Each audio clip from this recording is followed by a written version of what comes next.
j'espère que vous allez bien. Je suis trop contente de vous retrouver aujourd'hui pour une autre vidéo sur des conseils de grande sœur. Sans plus tarder, on va commencer directement avec le premier conseil, qui est que dès que tu vois que quelque chose n'est pas à sa place, range-le tout de suite.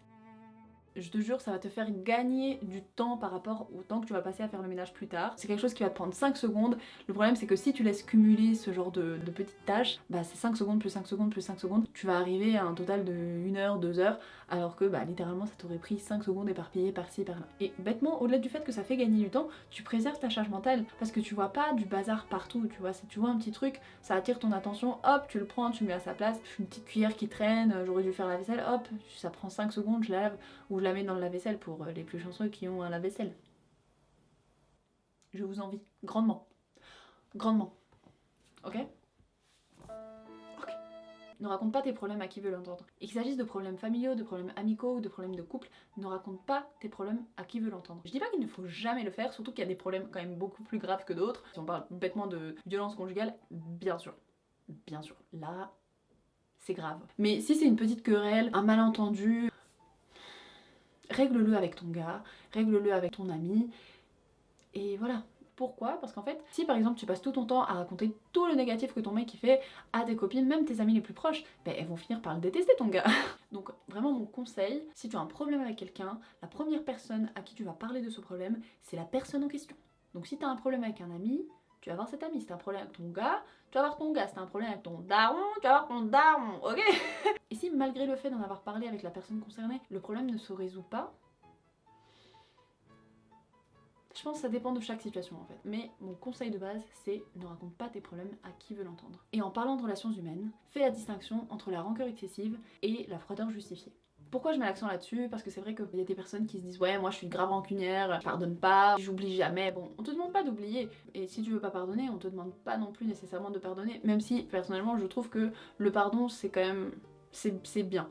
En fait, ça veut pas dire que tu fais confiance à nouveau à la personne ou que voilà, t'es prêt à reconstruire le lien que vous aviez. Non, ça veut juste te dire que, ok, tu sais quoi, je te pardonne, je retire ce poids de mes épaules, cette frustration de mes épaules, et puis je me dis, je passe à autre chose. Et en fait, le problème avec la rancœur, c'est que c'est souvent basé sur la fierté. Finalement, c'est pas constructif. Mais si je dis de faire la distinction, c'est parce que parfois, c'est pas de la rancœur. Cette froideur que tu ressens, ce malaise que tu ressens envers cette personne, il est totalement justifié, il est totalement légitime. Ce conseil m'est venu à l'esprit parce que je suis exactement dans cette situation où je me suis posé la question de est-ce que je suis vraiment rancunière pour rien ou alors est-ce que je suis légitime et je suis pas en train de faire un caprice et c'est légitime. C'est tout simplement légitime parce qu'en fait ce sont deux personnes qui m'ont profondément blessée et j'arrive pas vraiment à passer outre le mal qu'elles ont fait, mais je sais que c'est pas de la rancœur parce qu'en fait je suis pas énervée. Je ressens pas de haine envers elles, je ressens juste une froideur, un détachement. Si elle cherche à interagir avec moi, je vais interagir, je vais répondre en retour, mais ce sera de façon hyper mécanique et hyper automatique. Je vais pas chercher midi à 14h, je vais vraiment t'apposer cette question, je réponds, c'est tout. Alors que habituellement, quand j'interagis avec des gens qui viennent me demander, je sais pas, conseil ou qui viennent me demander un service, bah j'essaye de répondre de la façon la plus large possible. Comme ça, je me dis, ah bah peut-être qu'il y a une hypothèse que la personne n'a pas envisagée, hop, je l'inclus dedans, comme ça, voilà. Elle fait ce qu'elle veut de cette information. Et là, en l'occurrence, c'est pas du tout le cas. En fait, je sais que c'est pas de la rancœur injustifiée parce que non seulement les excuses de ces personnes étaient pitoyables, mais en plus, elles ont tenté une approche et faire comme si de rien n'était. Et moi, c'est quelque chose que je ne supporte pas. Tu vois, j'aime pas ce faux semblant de hop, j'ai pris une assiette, tac, je l'ai jetée par terre. En plus de l'avoir jetée par terre, j'ai vraiment piétiné cette assiette pour la briser en encore plus de morceaux. Puis j'ai tout recollé et puis tiens, je te rends ton assiette, tout va bien, y a pas de bif entre nous. Non. Donc c'est vraiment pour ça que je sais que c'est pas une rancœur, c'est pas de la fierté, c'est juste un désintérêt et donc une froideur justifiée par ce désintérêt. Donc fais la distinction entre rancœur excessive et froideur justifiée. Bon, le conseil qui suit, c'est un conseil que j'essaie moi-même d'appliquer, c'est pour ça que je l'inclus dans la vidéo, parce que je me dis, comme ça, si jamais je re-regarde la vidéo et que je tombe sur son conseil, je serai en mode ah putain, c'est vrai, je l'ai pas fait, il faut que je le fasse. I need to hold myself accountable. Bois de l'eau. Bois de l'eau. 3 mots. 4. À l'apostrophe. Oh là là, ma peau est tellement belle quand j'ai bu au moins 1,5 litre d'eau par jour. Et ça prend pas beaucoup de temps, hein. Franchement en 3-4 jours je vois déjà la différence entre quand je buvais pas assez d'eau et j'avais plein de boutons, j'avais plein de problèmes de peau, et quand je bois 1,5 litre minimum d'eau. Je vais pas dire que ça fera partir tous tes problèmes, mais ça t'évitera de gros problèmes futurs, ou voire présents. Parce que moi je sais que si je ne bois pas minimum 1,5 litre d'eau par jour, j'ai une peau frère, j'ai une peau catastrophique. Bon là je sais pas si ça se voit à la caméra parce qu'en plus j'ai pas mis mes lentilles donc littéralement vous êtes flou là pour moi. Donc je peux pas avoir ce genre de taille, mais j'ai 2 énormes boutons. Mais c'est pas dû au fait de pas avoir de l'eau, c'est dû à l'approche des règles. Voilà. Si tu fais partie de la team qui a des boutons à l'approche de ses règles, et ça, que je boive de l'eau, que je boive pas d'eau, que je boive du cidre, rien n'y fera, c'est les hormones, tout simplement. Mais bois de l'eau. Moi aussi je vais boire de l'eau, buvons de l'eau tous ensemble. On va rester dans la matière aquatique. Lave tes pinceaux de maquillage. Lave tes pinceaux de maquillage. Ils sont pleins de saleté, plein de bactéries, plein de trucs vraiment qui te donnent justement des boutons. C'est vrai que tu peux dire que c'est un peu chiant parce que j'ai quand même beaucoup de pinceaux. J'ai un pinceau pour les sourcils, un pinceau pour le fer à paupières, un autre pinceau pour un pinceau paupières, un pinceau pour l'estomper, un pinceau pour les retouches, un pinceau pour le pierre, un pinceau pour le blush, un pinceau pour le fond de teint, un pinceau pour... Tu vois, il y a beaucoup de pinceaux, je suis d'accord avec toi. Mais lave-les, je te promets que ta peau te remerciera.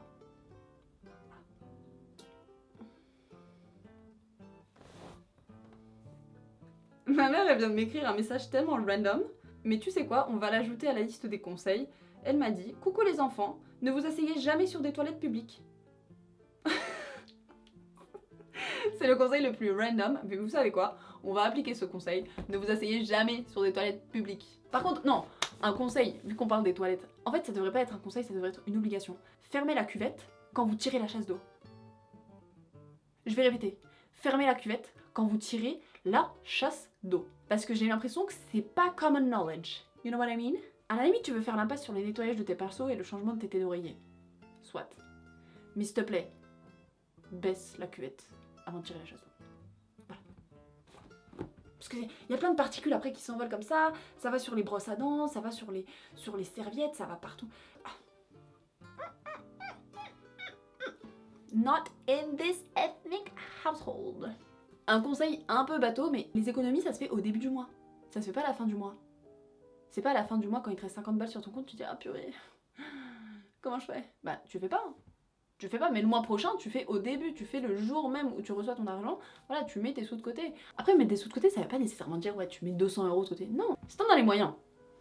Tant mieux, mais ça peut être juste de l'ordre de mettre 10 €, 20 €, voilà, juste de côté. Ce que tu peux mettre de côté, mets-le de côté, mais fais-le au début du mois. Voilà. Prends soin de toi à l'intérieur et ça se verra à l'extérieur. Ce conseil, il englobe 2 choses. À la fois ce que tu consommes, physiquement parlant, et aussi ce que tu consommes et ce que tu ressens mentalement parlant. Et si ces 2 aspects de ta vie sont remplis, bah y a pas de raison que ça ne se voit pas à l'extérieur. Je suis désolée, c'est pas en engloutissant des burgers tous les jours, des frites tous les jours, que tu vas te sentir bien. Tu peux pas te sentir bien si toute la nourriture que tu consommes c'est que des trucs gras, c'est que de la fast food. Une fois de temps en temps, je dis pas non. Tu vois, le petit Five Guys du mois, il passe mais comme une lettre à la poste. Mais si c'était tous les jours, mais je me sentirais pas bien en fait, j'aurais envie de vomir. Alors que si tu privilégies le fait d'avoir une bonne alimentation et une alimentation saine, variée, avec des fruits, des légumes, des épices, du sel, du poivre, de l'eau, tu bois ton litre et demi d'eau, des bons produits laitiers, céréales, féculents, bonne matière grasse. Pourquoi j'ai attrapé 2 doigts comme ça? Chef's kiss. Et vraiment ça se constate quoi, quand tu manges bien, tu te sens bien. Il y a moyen de combler sa faim tout en ayant une alimentation saine. Et si t'as pas l'habitude de consommer ce genre d'aliments, fais-toi un challenge. Genre pendant, même pas une semaine, pendant, allez, 3 jours. T'essayes vraiment de manger sain, de préparer tes plats, etc. Je suis sûre que tu vas revenir ici, tu vas me dire, t'avais raison. Bien sûr que j'avais raison. Maintenant sur le fait de consommer mentalement parlant, ça rejoint un autre conseil dont je voulais parler un petit peu plus tard, qui est le fait de privilégier et même de penser à sa santé mentale. On s'est déjà tous retrouvés dans cette situation, on a passé des heures dans notre lit ou sur le canapé à scroller sur Insta, et non seulement le contenu qu'on regardait nous apportait aucune satisfaction, mais en plus, une fois qu'on s'est enfin décidé à se lever, on s'est dit punaise mais j'ai vraiment passé la journée à scroller, j'ai rien fait, j'ai pas du tout été productif aujourd'hui, je me sens misérable. C'est important de faire attention à ce qu'on consomme mentalement. En fait à notre ère c'est tellement facile de passer du temps sur les réseaux sociaux, j'irais même jusqu'à dire à perdre du temps sur les réseaux sociaux parce que l'algorithme est tellement bien fait que nous empêche carrément de détourner le regard de notre écran. Et il faut faire très attention dans ces moments-là parce que vous pouvez entrer dans une spirale infernale de contenu qui ne vous satisfait pas premièrement. En plus, être sur les réseaux sociaux, c'est aussi parfois être confronté à des images qui vont rappeler certains... Ça peut être certains traumas, mais ça peut aussi être certaines insécurités. Je veux dire, si t'as pas confiance en toi, physiquement parlant, et que tu te retrouves sur le compte de personnes qui n'ont pas du tout le même physique que toi, tu vas commencer à te comparer, et puis à te sentir mal, et puis ça va faire renaître des insécurités. Donc vraiment, fais attention à ce que tu consommes physiquement et immatériellement, on va dire. Dis non. Je répète, dis non. Si t'as pas envie de faire un truc, tu dis non merci. Si tu veux pas manger un truc, tu dis non merci. Si tu ne veux pas faire quelque chose, tu dis non merci. En fait, ça, le fait de dire non, c'est juste une façon de se respecter et de respecter ses limites, tu vois, ses boundaries qu'on a. Parce que si tu veux dire non mais que tu dis pas non et que tu te forces à faire quelque chose, bah c'est que tu te respectes pas. Alors attention, je vous vois venir, on parle pas de sujets incriminants. Voilà. Là, on parle vraiment d'un truc en mode t'as une soirée, t'as vraiment la flemme d'y aller, mais tu veux pas décevoir tes copines, donc t'y vas.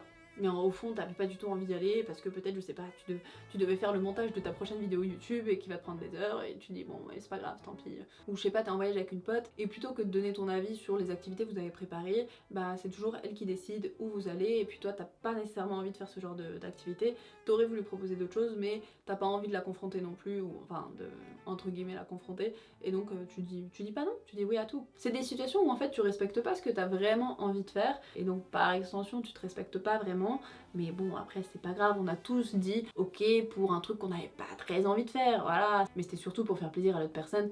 Ok, mais par contre si c'est systématique et qu'à chaque fois que t'es confronté à une prise de décision, tu préfères t'aligner sur ce que les autres font et tu veux pas nécessairement donner ton avis et donc tu te retrouves à faire des trucs que t'avais pas initialement prévu de faire, là ça devient un petit peu problématique. Donc apprends à dire non. Il y a des façons de dire non en plus, voilà, tu peux dire juste non merci sans donner d'explication. Tu peux dire bah écoute j'apprécie que tu me proposes ça, personnellement j'ai déjà fait, ou alors personnellement j'ai déjà mangé pizza cette semaine, si tu veux on se fait un dîner, tu vois. Options. Alors on va finir sur 2 conseils purement corporate. Le premier c'est que la RH c'est pas ta pote, et le deuxième ne te rend pas malade pour une entreprise.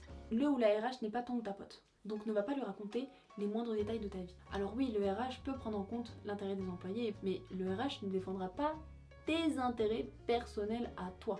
Donc c'est pour ça, ça ne sert à rien de raconter vraiment les détails de ta vie au RH. Tu lui dis simplement ce dont il ou elle a besoin pour une situation donnée. T'es en congé maladie, tu donnes ton arrêt maladie. T'as pas d'explication à donner. Mais vraiment, ça doit pas être ton pote. En tout cas, tant que t'es toujours dans la boîte,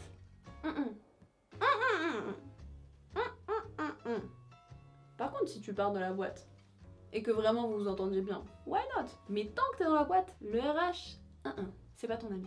Et comme dit précédemment, le dernier conseil c'est ne te rends pas malade pour une entreprise. À partir du moment où tu quittes cette entreprise, il te remplace comme ça. Illico pesto marinado de poulet. Et en soi, c'est pas nécessairement une critique pour l'entreprise parce que, you know, business is business. Mais si t'es malade, si tu te sens pas bien, prends un jour de congé, Mago. T'as pas commencé à travailler pendant tes jours de congé. Alors aussi un disclaimer, parce que ça dépend des entreprises, ça dépend des domaines d'exercice. Bien sûr, si tu travailles en cabinet d'avocat, il est attendu de toi que tu bosses les jours fériés, les week-ends, etc.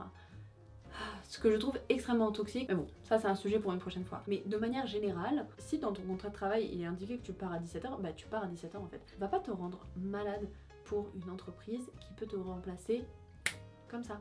C'est pas l'entreprise de ton daron, enfin peut-être, mais la plupart des gens qui travaillent ne travaillent pas dans l'entreprise de leur daron. Donc s'il te plaît, préserve ta santé mentale, préserve ta santé physique et ne te néglige pas. C'était mon dernier conseil de grande sœur, j'espère que l'épisode t'aura plu. Et si t'as des questions ou des revendications, bah n'hésite pas à contacter la RH. Blague à part, si t'as toi-même des conseils dont tu voudrais faire part à la communauté, ou alors s'il y a des conseils évoqués pendant cette vidéo qui ont vraiment résonné avec toi, bah n'hésite pas à m'en faire part en commentaire. Et je te dis à très bientôt pour une nouvelle vidéo sur la chaîne Monalina Co. Bachi bachi.